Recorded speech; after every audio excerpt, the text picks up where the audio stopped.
I have a quick question, Mike. Yeah, yeah. As one of my first ones, like, I was working with my neighbor, but she had already went to the serve first, and she let me know it's a long driveway. So I had like, it was a long driveway. It was on the top of a hill. It was like 12 acres. Like the houses are like spread it out, and this is like an area like kind of like further like out, like deep in the mountains a little bit. And there's a lot of like when you're going through the driveway, it was like trees like on both sides, like there was like some kind of orchard or something. So I did like back in, but then I was thinking, I was like, whoa, like what if like they try to like come out, like it's a long driveway to get out of here. And I was like, I didn't want to park on the street because it was a ways away in that kind of situation. So in that kind of situation, what do you recommend?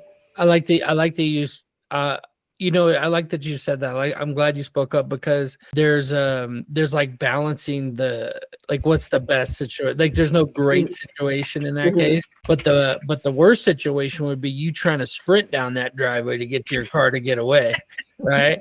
The best situation is having your car backed up, like you said, as Yeah. close as you can get to the house without being an aggressor. You don't want them to be upset at you. So you just Right. back up to where they can still see your car from their front door, get out, walk up Mm. to the door, step away from the door, right?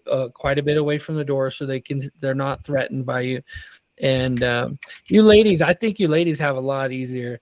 I mean, it's not Then trying to be sexist, but like you knock on the door and the guy looks out, he's gonna go like, "Who's this girl out here?" And he's just gonna open the door, you know.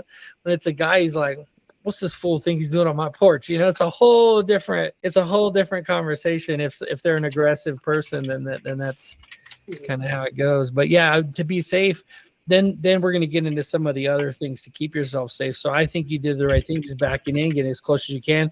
What happens is there's only one way out, so you there's break only one way the out. two, so Mm-hmm. someone could block you in, and so yeah, that's kind of like one of the worst kind of scenarios as far as parking goes. Yeah. Yeah.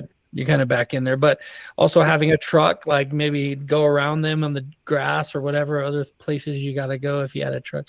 Yeah, so I don't know. I had my Prius and I went through creeks and I tore that car up, man. That car ended up. The only reason I don't still have it today is because I blew the motor. 380,000 miles. The motor blew, and I still owed $3,000 on it Put it to work. when it blew. Great stuff.